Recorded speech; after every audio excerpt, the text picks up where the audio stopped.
Purvanchal expressway को लेकर उत्तर प्रदेश में राजनीति तेज है। कल यहां प्रधानमंत्री नरेंद्र मोदी पूर्वांचल एक्सप्रेसवे पे थे, तो आज अखिलेश यादव विजय रथ यात्रा निकालने वाले हैं। हमारे साथ उत्तर प्रदेश सरकार में राज्य मंत्री ठाकुर रघुराज सिंह जी मौजूद हैं।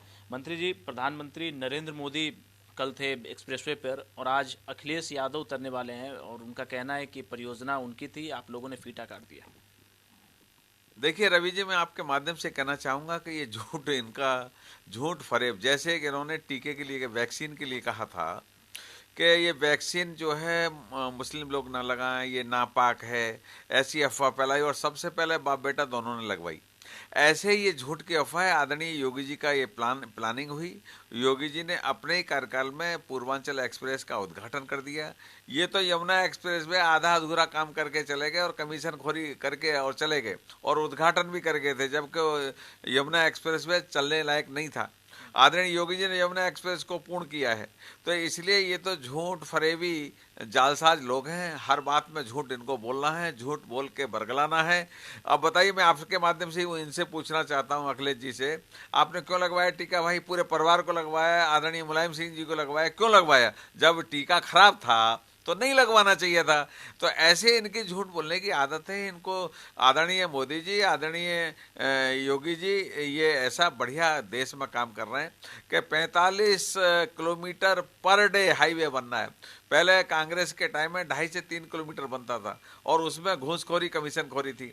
आदरणीय हमारे गडकरी जी ने 4,60,000 किलोमीटर अब तक हाईवे बना दिया और इसी पंचवर्षीय योजना में उनकी 9 लाख योजना है, 9 लाख किलोमीटर तक बनाना। यानी बंबई से दिल्ली आप 8 घंटे में आ जाओगे। तो कितनी बड़ी बात है। ये दरअसल क्या है, हमारे कार्यों की उपहास, झूठा उड़ाना। क्योंकि इनको तो केवल इनके प्रकार ने सत्ता में रहे हैं तो सत्ता चाहते हैं। इनको मैं बताना चाहता हूँ ये 30-35 पे रुक जाएंगे, इससे ज्यादा इनकी हैसियत है नहीं। अखिलेश यादव तो विजय रथ यात्रा निकाल रहे हैं, आज पूर्वांचल पर विजय रथ यात्रा निकालने वाले हैं अपने कार्यकर्ताओं के साथ में। जगह जगह पे स्वागत का भी कार्यक्रम उनका है। अपने मुंह, ये कहावत है ना, अपने मुंह में मियाँ मिट्ठू बनना है, इसलिए वो विजय रथ यात्रा उनको पता चल जाए। कई बार भी उन्होंने बहुत बड़ी विकास यात्रा निकाली थी जब वो मुख्यमंत्री थे, तो 45 पे सिमटे थे। अब के हम 30-35 पे उनको छोड़ने वाले हैं, इसलिए पूरा विपक्ष सब इकट्ठा होकर लड़ेगा तो 50 मुश्किल से जाएंगे, मुश्किल से 50 जाएंगे। 350 सीटें आप लोग लाने वाले हैं जी, हम लोगों ने तय कर रखा है 350 सीट आएंगी, क्योंकि आदरणीय योगी जी ने, आदरणीय मोदी जी ने देश का विकास किया, आदरणीय योगी जी ने प्रदेश का विकास किया है। इस कारण हमारी 350 सीटें आएंगी। ये जनता, मैं ऐसा मंत्री हूँ, 3 लाख किलोमीटर उत्तर प्रदेश में दौड़ा हूँ, इसलिए मैं गांव गली और किसान के यहाँ गया हूँ, इसलिए मैं इसको आपको ईमानदारी से कह सकता हूँ कि 350 सीटें किसके चेहरे पर आप लोग विधानसभा चुनाव लड़ रहे हैं? देखिए, आदरणीय योगी जी और आदरणीय मोदी जी के दो ही हमारे पास चेहरे हैं इस समय। प्रदेश में हमारे योगी जी और देश में प्रधानमंत्री जी। हम सारे चुनाव प्रधानमंत्री को आगे रख के लड़ते हैं, इसलिए हमारी योजना यही है। पर चेहरा मुख्यमंत्री योगी अब चेहरा मुख्यमंत्री योगी आदित्यनाथ बनेंगे ही, क्योंकि वो 24 घंटे मेहनत कर रहे हैं योगी आदित्यनाथ जी। विपक्ष क्योंकि लगातार ये कह रहा है कि मुख्यमंत्री भारतीय जनता पार्टी बदल सकता है चुनाव के बाद। अभी कहीं ना कहीं चेहरा सिर्फ मुख्यमंत्री का है, पर चुनाव के बाद बदला जा सकता है। देखिए, विपक्ष को क्या है, हमको आपस में लड़ाना, लेकिन हम सब इतने समझदार हैं, हमारे यहाँ संगठन सर्वोपरि है।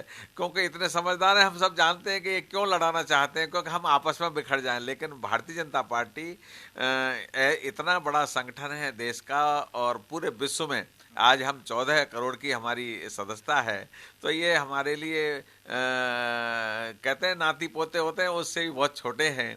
तो इसलिए बहुत समय लगेगा इनको भाजपा की विकास यात्रा तक पहुंचने के लिए, हमारी सोच पहुंचने तक। क्योंकि आदरणीय मोदी जी की जो सोच है, जहां इनकी सोच खत्म होती है, वहां से आदरणीय मोदी जी और योगी जी की सोच प्रारंभ होती है। प्रियंका गांधी भी इन दिनों काफी ज्यादा सक्रिय हैं उत्तर प्रदेश में, लगातार रैली कर रही हैं, कार्यक्रम कर रही हैं। उनकी सक्रियता को कैसे देख रहे हैं? मैं प्रियंका गांधी के विषय में क्या कहूं, 1,65,000 करोड़ के घोटाले में उनके पतिदेव इन्वॉल्व हैं।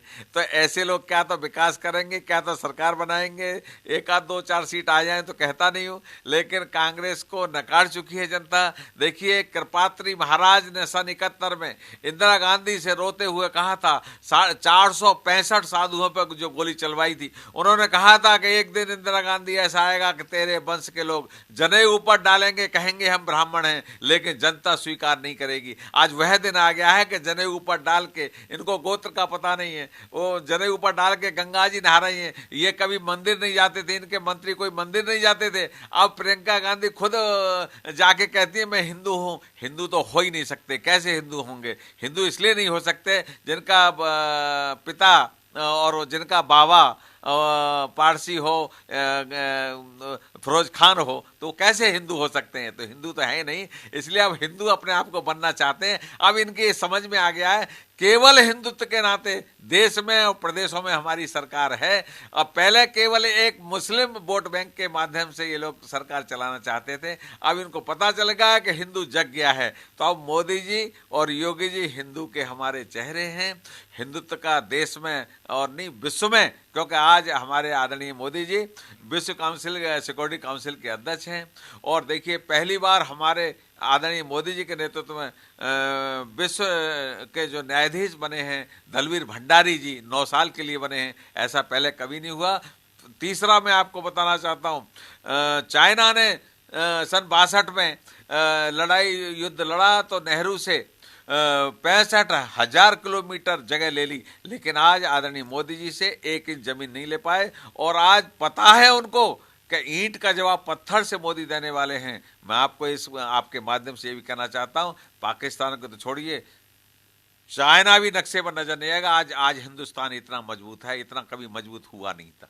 बहुत बहुत शुक्रिया। तो साफ तौर पर कहना है कि उत्तर प्रदेश में एक बार फिर से भारतीय जनता पार्टी की सरकार बनने जा रही है और मुख्यमंत्री का चेहरा योगी आदित्यनाथ ही बनेंगे और रहेंगे। कैमरामैन राहुल के साथ रवि सर्राफ, भारत समाचार।